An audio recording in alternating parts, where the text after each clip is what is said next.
नमस्कार दोस्तों, मैं संतोष कुमार एक बार फिर से YouTube के चैनल एग्ज़ाम कार्ड में आपका स्वागत करता हूं। दोस्तों, जैसा कि आपको मालूम है कि हम इन दिनों जीडी के पेपर को डिस्कस कर रहे हैं, उनकी व्याख्याएं कर रहे हैं। तो डेफिनेटली ये जो पेपर है, आपको आज जो हम पेपर करवाने के लिए जा रहे हैं, ये पेपर 9 फरवरी 2023 को दूसरी शिफ्ट में आयोजित किया गया था। तो इस पेपर के बारे में आप देखते हैं हम लोग, इसमें क्या क्या था, क्या क्या कंटेंट था, तो वो आपको मैं बता देता हूँ। ये क्वेश्चन नंबर 1, इसका जो क्वेश्चन नंबर 1 है, देखिए यहाँ पर क्या लिखा हुआ है। क्वेश्चन नंबर 1 जो है वो संस्कृति मंत्रालय ने देश के लिए पिंगली वेंकैया के योगदान का उत्सव मनाने के लिए डैश 2022 को तिरंगा उत्सव, कौन सा उत्सव बेटा, तिरंगा उत्सव का आयोजन किया था। तो संस्कृति मंत्रालय, भारत सरकार की संस्कृति मंत्रालय की हो रही है, किसके नाम पर, पिंगली वेंकैया के योगदान का उत्सव मनाने के लिए। तो ऑप्शन है हमारा 2 अगस्त, कब, 2 अगस्त को, 2 अगस्त 2022 को मनाने का निर्णय लिया था। अब देखिए कि जो पिंगली वेंकैया जी जो हैं, ये पिंगली वेंकैया, इनके बारे में कहा जाता है कि इन्होंने एक हमारे देश का एक झंडा जो था वो डिज़ाइन किया था, काफ़ी पहले किया था, आज़ादी से पहले की बात है ये। तो उन्होंने एक ये झंडा डिज़ाइन किया था, बाद में उसी झंडे की डिज़ाइन पर आधारित हमने अपना वर्तमान झंडा बाद में डिज़ाइन किया। तो पिंगली वेंकैया जो थे वो ये माना जाता है कि हमारे तिरंगे की, एक तरीके से तिरंगे के जो डिज़ाइन है उसके वो पूर्वगामी थे। तो इस तरीके से देख लीजिए कि जो पिंगली वेंकैया थे, तिरंगा को डिज़ाइन करने वाले व्यक्ति माने जाते हैं। हालांकि उन्होंने एक पहले झंडा बनाया था, शुरू में झंडा बनाया था, उसी झंडे को आधार बनाकर हमने अपना आधुनिक जो वर्तमान झंडा है उसको बनाया था।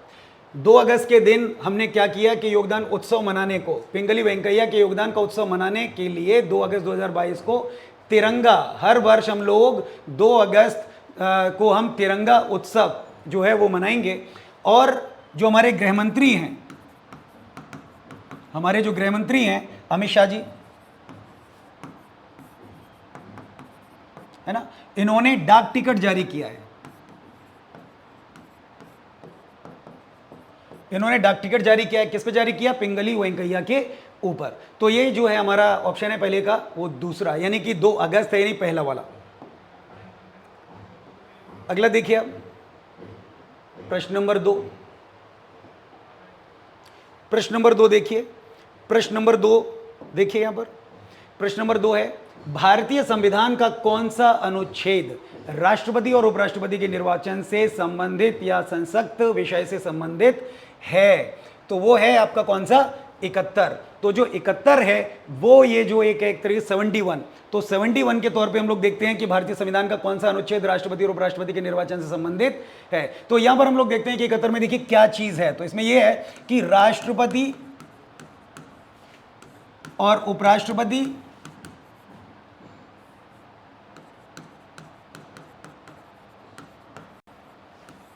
के निर्वाचन संबंधी या अन्य विवादों को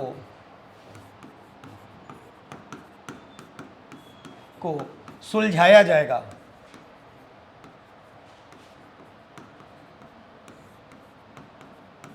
क्या किया जाएगा, विवादों को सुलझाया जाएगा। और ये जो विवाद हैं इनको सुप्रीम कोर्ट देखेगा, और सुप्रीम कोर्ट का जो निर्णय है वह अंतिम निर्णय होगा। इसमें क्या है कि जो सुप्रीम कोर्ट का निर्णय अंतिम निर्णय माना जाएगा, यानी कि जो सुप्रीम कोर्ट बोलेगा फिर वो दोनों ही पक्षों को मानना पड़ेगा। तो राष्ट्रपति हैं हमारे, उपराष्ट्रपति हैं, इनका जो निर्वाचन से संबंधित अगर किसी भी प्रकार का विवाद है या किसी भी प्रकार के दावे हैं तो उसके लिए कोर्ट में जाया जा सकता है, और सुप्रीम कोर्ट जो फैसले लेगा वो निर्णय दोनों ही पक्षों को मान्य होंगे और अंतिम होगा वो। अगला हमारा प्रश्न देखिए, हमारा अगला जो प्रश्न है हमारा, अगला प्रश्न है क्वेश्चन नंबर 3, यानी कि 3। यहां पर देखें, नवंबर 2022 तक की स्थिति के अनुसार निम्नलिखित में से कौन केरल यानी कि भारत के राज्यपाल हैं। केरल के राज्यपाल की बात हो रही है भाई यहां पर, तो केरल के राज्यपाल हैं हमारे कौन? आरिफ मोहम्मद खान। आरिफ मोहम्मद खान जी की बात हो रही है। तो आरिफ मोहम्मद खान जो हैं वो केरल के राज्यपाल हैं। लेकिन मैं आपको बता दूं कि जो आरिफ मोहम्मद खान जी जो हैं वो उत्तर प्रदेश के ही निवासी हैं, हमारे प्रदेश उत्तर प्रदेश से ही आते हैं। लेकिन ये अपने कहते हैं ना कि एक तरीके से एक उन्मुक्त विचारों के लिए ये जाने जाते हैं और मुखर वक्ता हैं। ये वही बात बोलते हैं जो इन्हें सही लगती है और कई बार ये अपनी बातों से एक तरीके से कंट्रोवर्सी यानी कि विवादों में भी ये घिर चुके हैं। तो एक तरीके से माने कि जो आरिफ मोहम्मद खान हैं वो केरल के राज्यपाल हैं नवंबर 2022 के मुताबिक।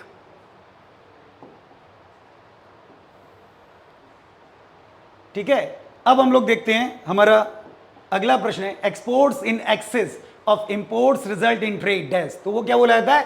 सरप्लस बोला जाता है ना। सरप्लस को हम लोग क्या बोलते हैं? एक तरीके से निर्यात अधिशेष।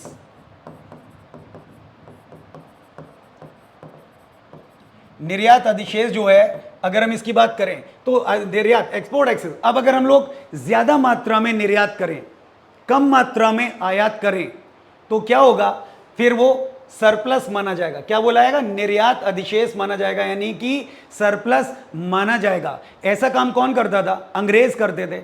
अंग्रेजों ने भारतीय कुटीर उद्योग से संबंधित जो शिल्प थे, यानी कि भारत जो ब्रिटिश गवर्नमेंट थी उसमें भारतीय जो उत्पाद थे, जो शिल्प जो हमारे यहाँ के थे, उनको बड़े पैमाने पर उसने उनका निर्यात किया। साथ ही साथ उसने एक तरीके से जो विदेशों को एक तरीके से कहते हैं ना कि आयात जो था या जो निर्यात जो था, कहते हैं ना कि जीरो, यानी कि कर जीरो कर रखा था। निर्यात कर जो था वो जीरो कर रखा था और उसी के आधार पर यह माना जाता है कि जो export in excess imports results in trade, तो सरप्लस माना जाता है। इसमें मैंने आपको फिर से मैं बताना जा रहा हूं कि इसके अंतर्गत क्या होता है कि हम किसी भी वस्तु का एक्सपोर्ट ज्यादा करते हैं और आयात हम कम करते हैं। उससे क्या होता है कि जो हमारे खुद के देश के जो लोग रहते हैं उनके लिए वो चीज़ें कम पड़ जाती हैं और हम ज़्यादा से ज़्यादा चीज़ें साफ करके झाड़ पोंछ के हम उनको बेच के आ जाते हैं। ये बिल्कुल ऐसे ही है जैसे कि जो भी अंग्रेज़ हमारे देश में उत्पादित करते थे, जो भी अंग्रेज़ हमारे देश में एक तरीके से जो चीज़ों को हम लोग उत्पादन करते थे उनको सबको इकट्ठा करते थे और विदेशों में जाकर के उसको डंप कर दिया करते थे। तो इस प्रकार की जो व्यवस्था है वो सरप्लस कहलाती है।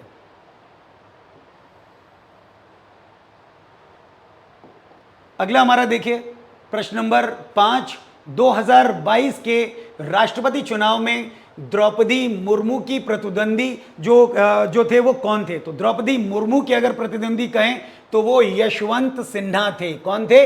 यशवंत सिन्हा।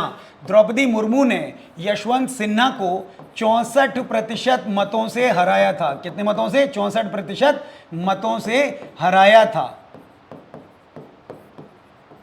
कितने मतों से? 64% मतों से उन्होंने यशवंत सिन्हा को हराया था। अब यशवंत सिन्हा जी के बारे में कहा जाता है कि वो एक तरीके से यूपीए के उम्मीदवार की तरीके से थे या उनको कई तरीके से विपक्षी जो दल थे उनका भी उनको समर्थन हासिल था। उन्होंने बड़े स्तर पर देश भर में घूम घूम के अपने लिए एक तरीके से मत इकट्ठे करने का उन्होंने एक तरीके से कार्य भी किया था। तो जो यशवंत सिन्हा हैं वो आप मान के चलिए कि 2022 में द्रौपदी मुर्मू जी जो हैं हमारी इस समय महामहिम राष्ट्रपति, उनके वो प्रतिद्वंदी थे और मुर्मू जी ने उनको, द्रौपदी मुर्मू जो हैं उन्होंने 64% मतों से हरा दिया था। किसको हरा दिया था? जो यशवंत सिन्हा है उनको। अगला देखिए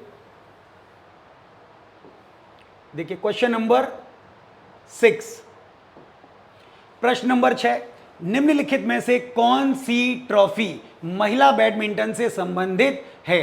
तो महिला बैडमिंटन से संबंधित है उबेर कप। उबेर कप के बारे में, उबेर कप यह माना जाता है यह विश्व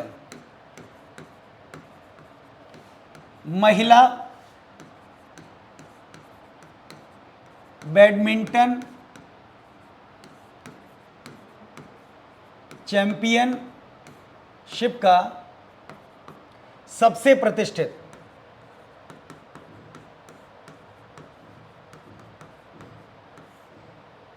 ट्रॉफी है।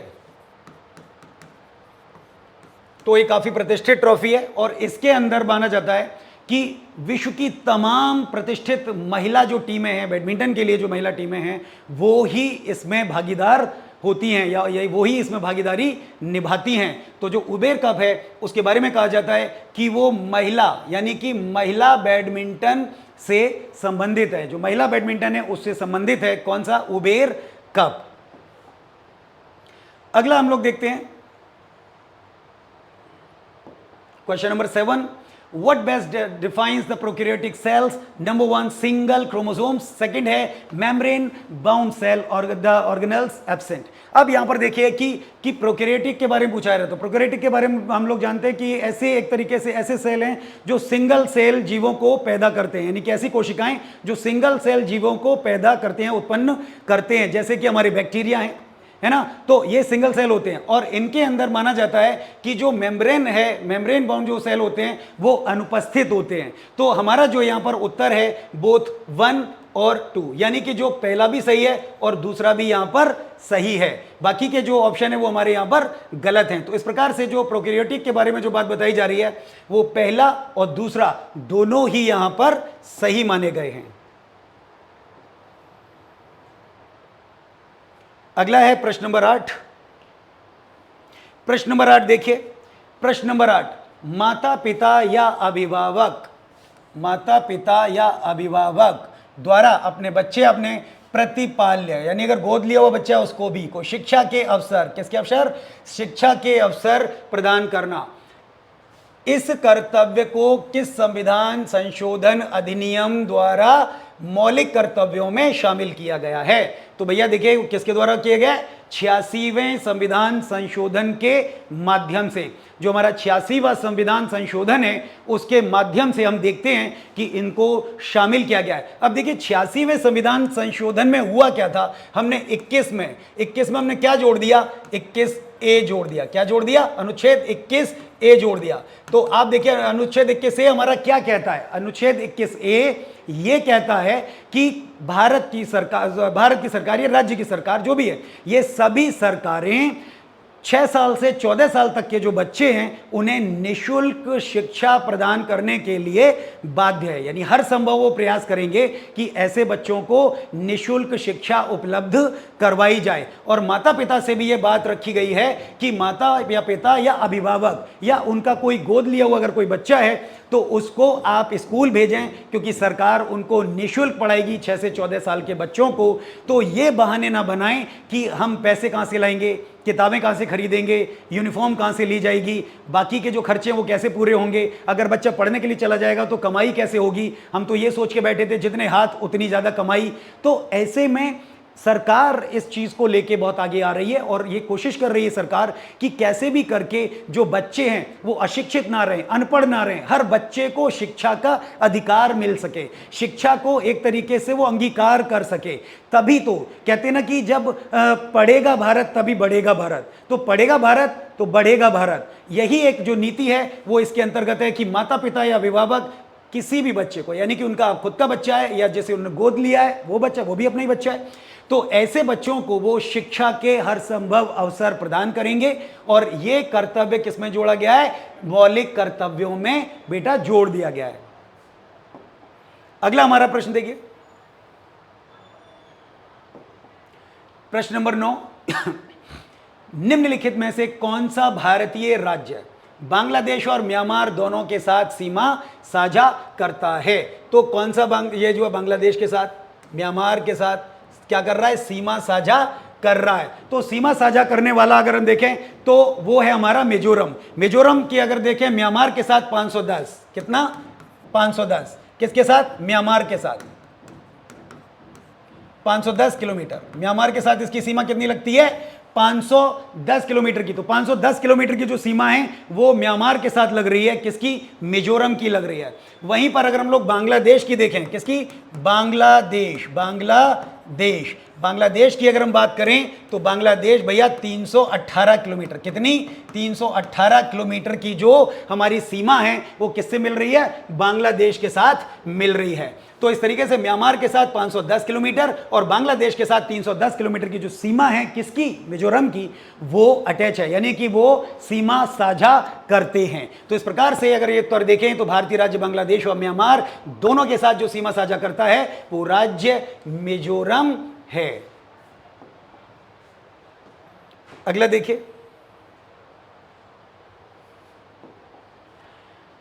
क्वेश्चन नंबर 10, मार्च 1919 में एक खिलाफत समिति का गठन, मार्च कब, 1919 में एक खिलाफत समिति का गठन, किसका, खिलाफत समिति का गठन में किया गया, डैश में किया गया। तो देखिए किसमें किया गया, तो देखिए अमृतसर में किया गया, नहीं किया गया, कलकत्ते में किया गया, नहीं किया गया। अब यहां जो ऑप्शन लिखा है दिल्ली, भैया ये भी गलत है। यहां जो प्रिंट आपको दिख रहा हुआ स्क्रीन पर बड़ा सा, ये भी गलत है दिल्ली, क्योंकि ये कहां हुआ है, बंबई में हुआ है, मुंबई, बॉम्बे, तत्कालीन बॉम्बे। तो ये खिलाफत समिति की का जो गठन है, गठन कहां हुआ है बेटा, बॉम्बे में हुआ था। मैं बॉम्बे लिख रहा हूं क्योंकि तत्कालीन बॉम्बे ही था, मुंबई नहीं था उस समय। तो ये गठन बंबई में किया गया था। कब किया गया था, मार्च 1919 में। किसने किया था, है ना, आप देखिए मोहम्मद अली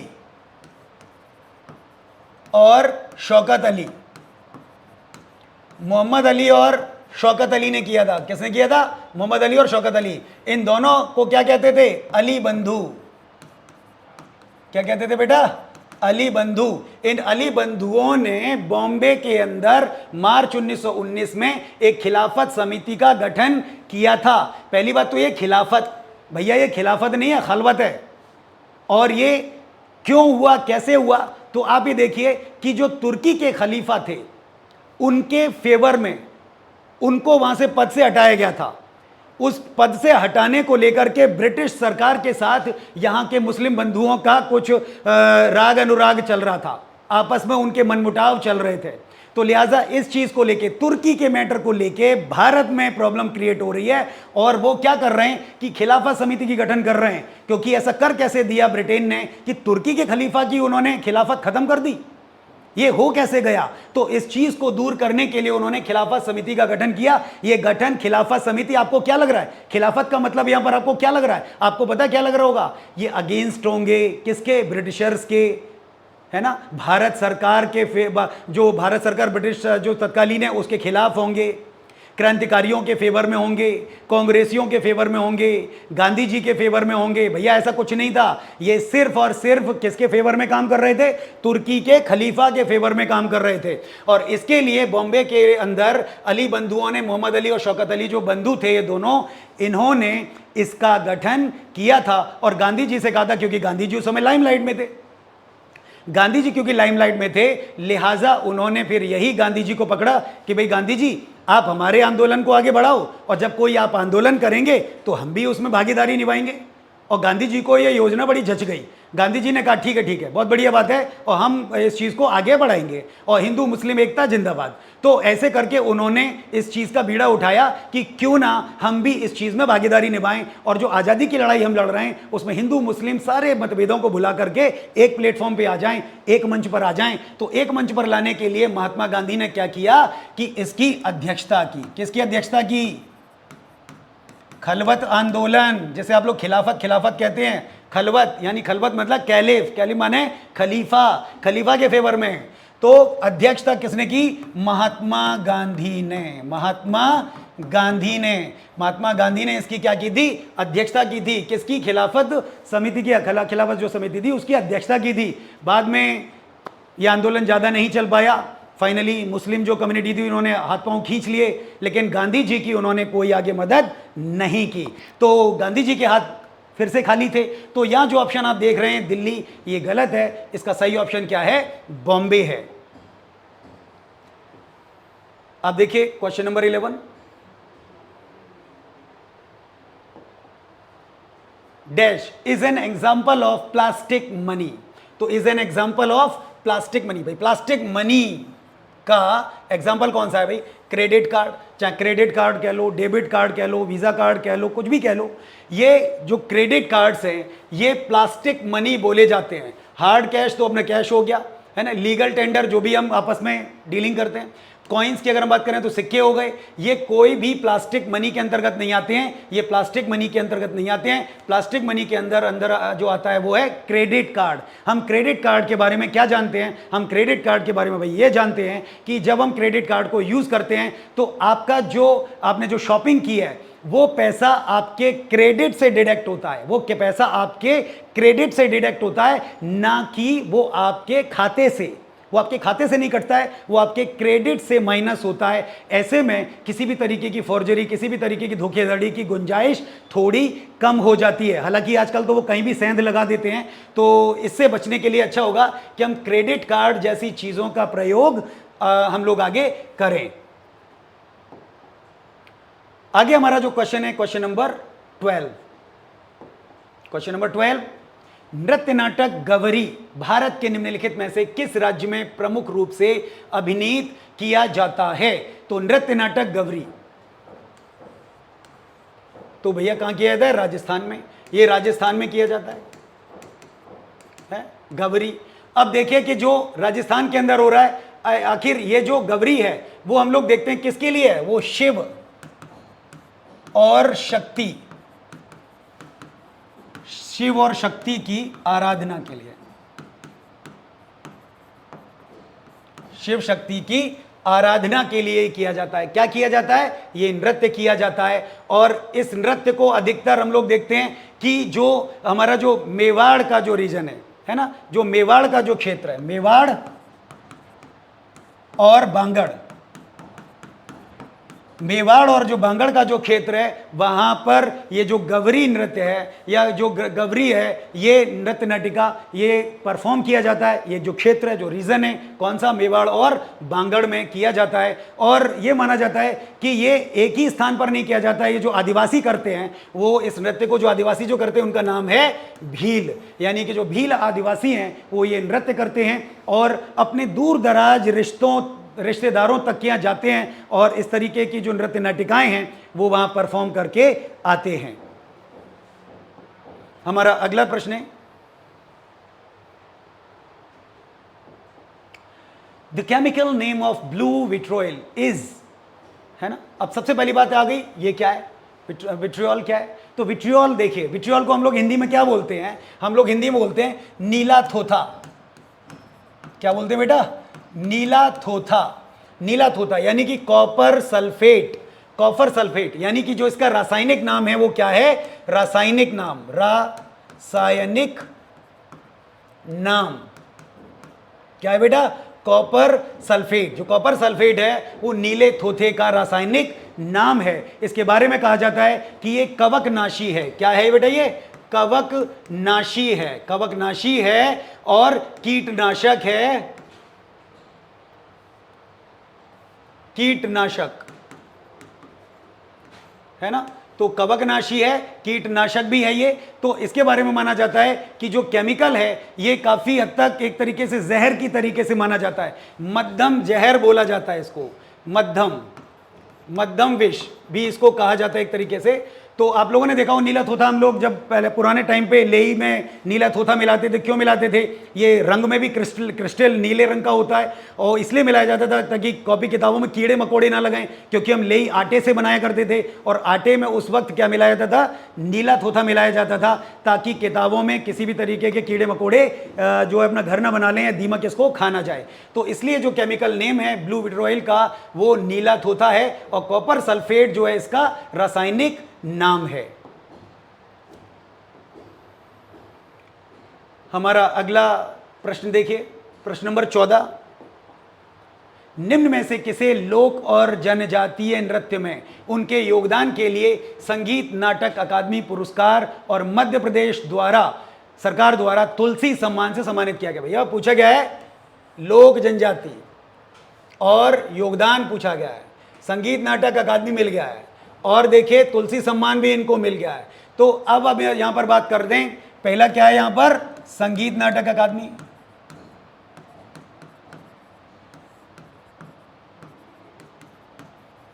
उसके बाद अर्जुन, है ना, ये आपको अर्जुन कह रहा हूं, ये तुलसी। तो इसमें संगीत नाटक अकादमी हो गया, तुलसी सम्मान हो गया। क्या हो गया? तुलसी सम्मान। और तीसरा इनको एक और हो गया, क्या हो गया? पद्मश्री। इनका पद्मश्री के लिए भी अनाउंस हुए हैं ये, तो इनको पद्मश्री भी मिला है। ये बैगा नृत्य करते हैं। कौन सा नृत्य करते हैं? बैगा नृत्य करते हैं। बैगा नृत्य करते हैं और बैगा जनजाति से संबंधित हैं। बैगा जनजाति से संबंधित हैं। समझ में आ गया बेटा? तो इस प्रकार से ये बैगा जनजाति से संबंधित हैं और बैगा नृत्य करते हैं। संगीत नाटक अकादमी इनको मिल गया है, तुलसी सम्मान इनको मिल गया है, पद्मश्री के लिए भी नॉमिनेट हो चुके हैं। तो ये व्यक्ति हैं हमारे अर्जुन सिंह धुर्वे। अर्जुन सिंह धुर्वे काफ़ी अच्छे नृत्यकार हैं और काफ़ी अच्छा ये नृत्य परफॉर्म करते हैं, डांस परफॉर्म करते हैं। तो अर्जुन सिंह धुर्वे यहां पर सही उत्तर माना जाएगा। अगला देखिए, अगला देखिए, सरकार की लाइसेंस नीति का मुख्य उद्देश्य, जो सरकार की लाइसेंस नीति है उसका मुख्य उद्देश्य क्या है? क्षेत्रीय समानता को बढ़ावा देना। क्षेत्रीय, है ना, समानता, क्षेत्रीय समानता को बढ़ावा देना। कैसे देना है? कि भाई वो समरसता लेके आना चाहते हैं। सरकार कहती है कि हम इससे रोजगार के नए जो कहते हैं अवसर उनको सृजित करेंगे और किसी भी तरीके की कालाबाजारी है उसको रोकेंगे, उद्योग को आगे बढ़ाएंगे और बहुत सारे ऐसे कारक हैं जिसकी वजह से सरकार को लाइसेंसी प्रणाली शुरू करनी पड़ी।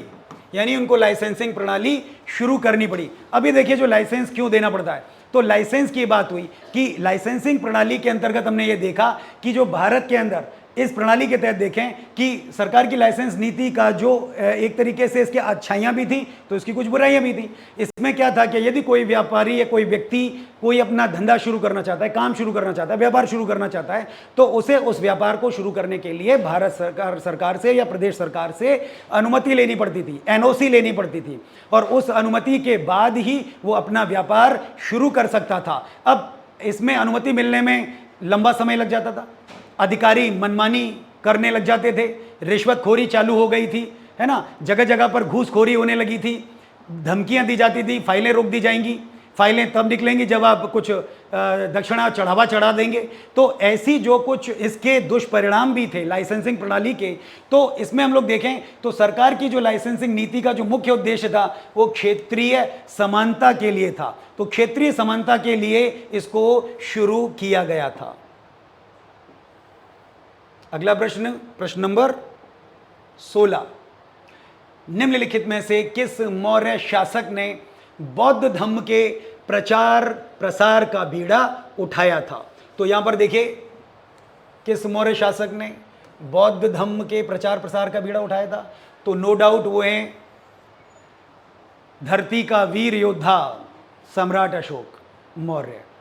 तो सम्राट अशोक मौर्य के बारे में कहा जाता है कि उन्होंने महात्मा बुद्ध की करुणा से प्रेरित होकर, महात्मा बुद्ध के धर्म से प्रेरित होकर के नहीं, महात्मा बुद्ध की करुणा से प्रेरित होकर, आप देखिए हिंदी में हम लिखते हैं करुणा, इसी करुणा को पाली में लिखा जाता है धम्म।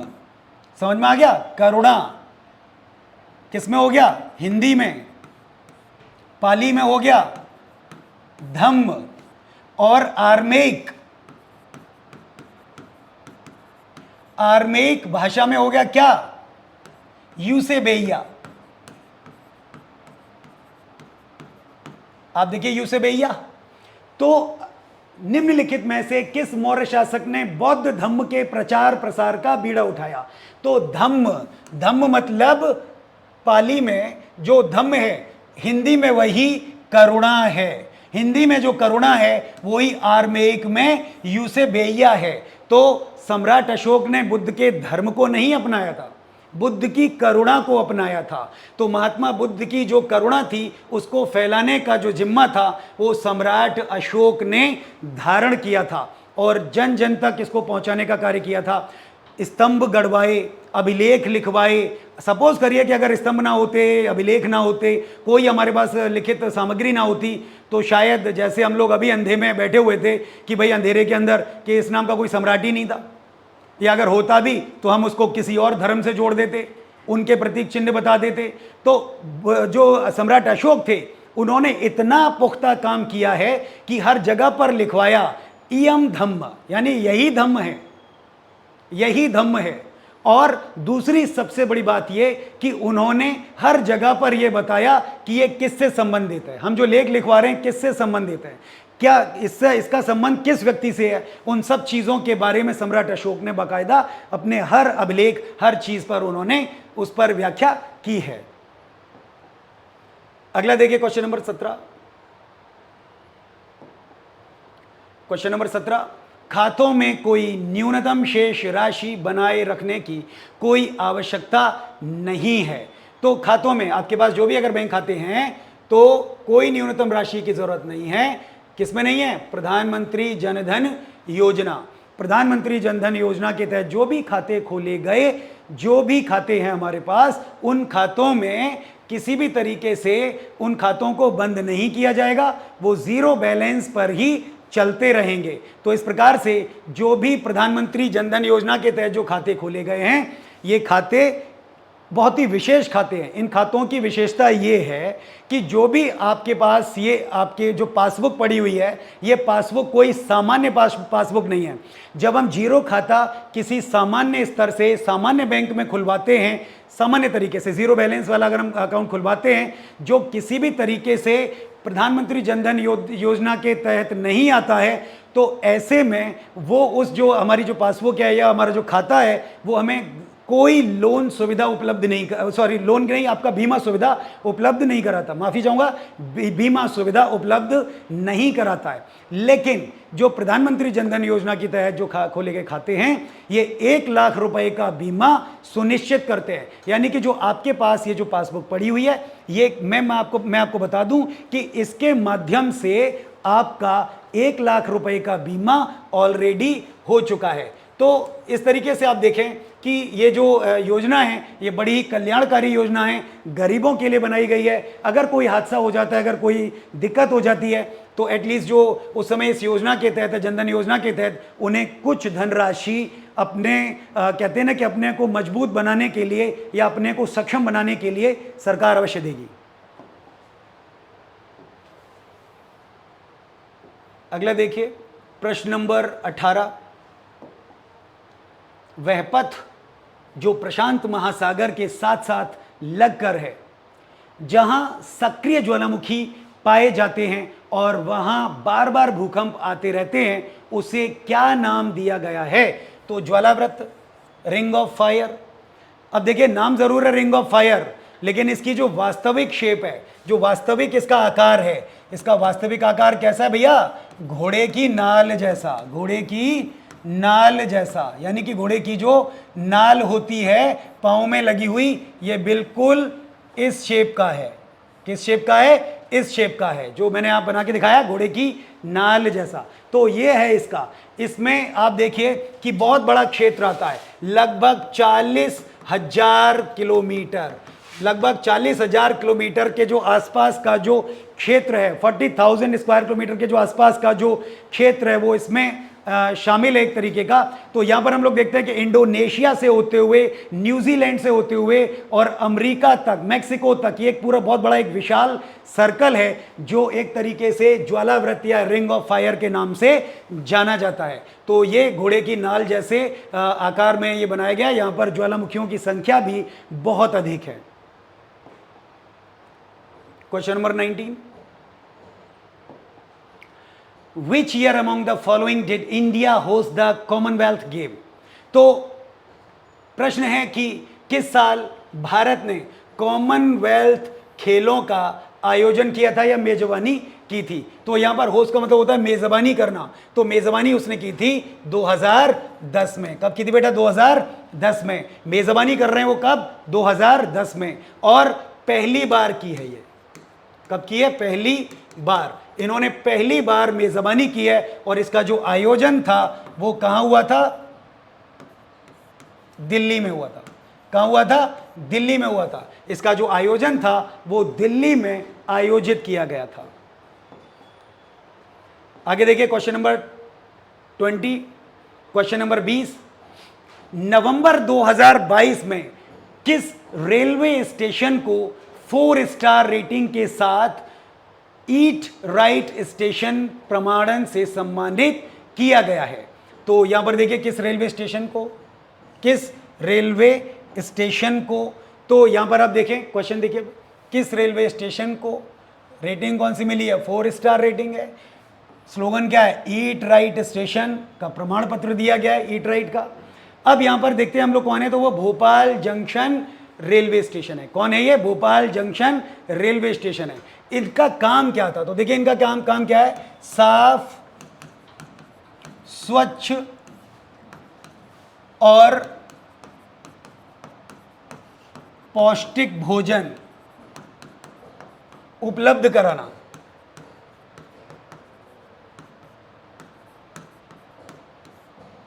स्वाद के साथ,